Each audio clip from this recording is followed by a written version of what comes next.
Yes, wonderful atmosphere to talk football on this amazing platform. The show is Football Bankers, made possible by 1xBet. My strike partners are here in the studio, Azu, and the one we describe as the octopus himself, Farouk Adetola.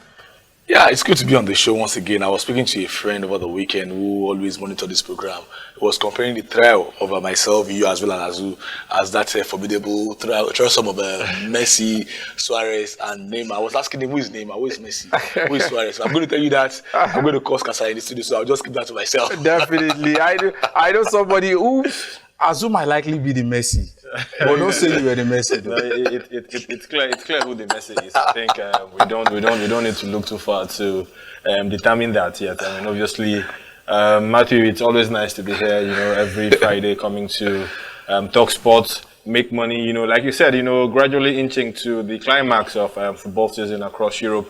Obviously, what's happening in England is intriguing, but for me, I'm a lot more concerned with what is going on in Serie A. We'll have a national champion from our very own country, Victor Osimhen. It's only a matter of time.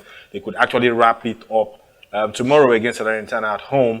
And, 30 years and counting for the city of Naples. I'm sure it's going to be a festival. Yes, a festival. We're also looking forward to that one. But before we head straight to Europe, let's kickstart from the home front where so much is also happening on the continent. Rivers United stumbled at home precisely last weekend against Young Africans. The guys really shown that they were young when they defeated the Nigerian side at the Godswill Akpabio Stadium in Uyo at the CAF Confederation Cup. 2 goals.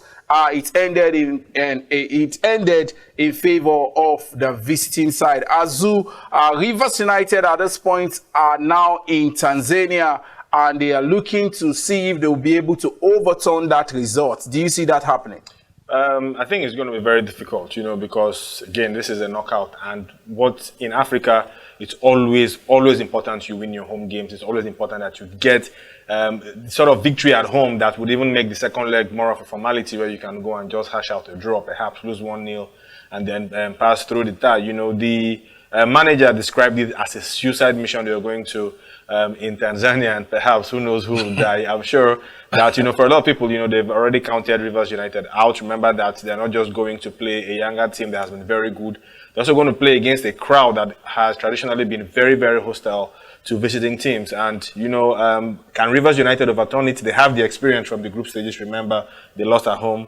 I think in their first game, in the opening game in the group, they went away, won in Congo, did very well with ASEC Mimosas too, So it's possible they draw from that experience. They have some of their injured players back, but I would say that it's a very, very, very big mountain, a very, very tall mountain for them to climb. Yes, a tall mountain to climb. You want to say Azu after analysis when it comes to that, because he is one individual that follows this team diligently. Even before they traveled, he was at the airport to also speak to the gaffer and a couple of the players. We head up straight to the English Premier League, where fixtures would be going down this weekend, and the game that would also be of interest to some of us would be more like the marquee fixture for the weekend. Liverpool at home against an inconsistent side, a side that decided to sack their interim manager, Tottenham Hotspur. Farouk, let's come to you. Tottenham decided to say to their interim boss after that annihilation by Newcastle United.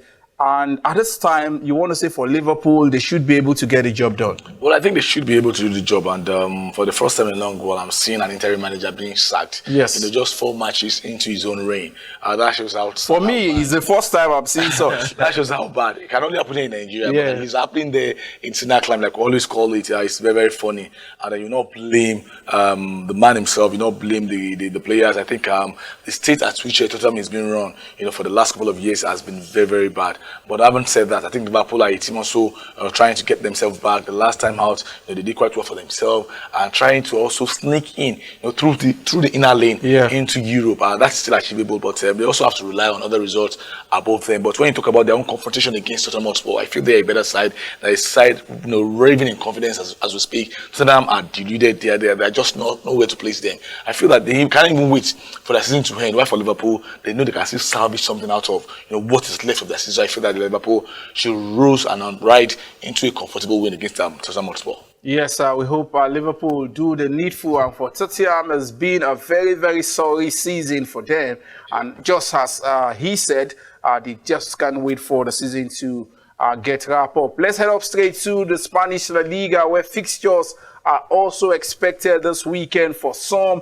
It is all about Barcelona wrapping things up. As far as I'm concerned, they are champions already in waiting. And this weekend, they will be up against Betis. Azu, you expect Barcelona to continue from where they stopped, especially in the last couple of games? Yes, I think they were very, very, efficient at home. It was very surprising, I thought, that they could, beat Atletico the way they did and kept a clean sheet again in that one. For them, they're already home and host, and it's about celebrating now in front of their home fans. The Chasing Park has made things a lot easier for them, and so I expect them to be able to win. Betis also have, they're also fighting for a European place, so I think they're also going to give it, a shot. But, at the new camp, in front of their homes, just to bring down trophy back again in Xavi's first season, I expect Barcelona to go all guns blazing. I expect a victory for them this time around. Yes, they lost to Barcelona last weekend, and this time you expect them to get back to winning ways when Valladolid come visiting. We're talking of Atletico Madrid. It's going to be a very interesting one for Atletico Madrid. Yes, they needed that out for them to gather the pace back. And it was a very close game, must be said, between them and Barcelona. They could have gotten something out of that match. But unfortunately, Barcelona were a team over the weekend that didn't want to concede. In fact, they are trying to even, erase the record of Mourinho at Chelsea when he conceded just 15 goals. That is still very much achievable. But back to Atletico, where I feel that they have impressed me from the middle of the season. That is from the start of this year up until now. I feel that it's a game that they should just, walk straight to victory against Valladolid. I already said I know a problem that I know a team that will give them that much of a problem, and I feel that everybody's here in Europe. In fact, they can also go above their rival in Madrid. If they can just keep on winning, to the end of the season, that's going to be another added incentive for them. So I feel that Atletico Madrid should get the victory against their opponent. Yes, Farouk is putting his money for Atletico to get a victory in that one. We are heading straight to a place where celebration has started, the city of Naples. Azu told you that he's on his way straight up to celebrate with our own Victor Osimhen. Maybe after this weekend round of fixtures, because they might just become champions if they are able to get maximum points in that fixture. Yes, we'll be getting reactions from the guys after this break. Precisely, we'll be talking the Italian Serie A. Stay with us.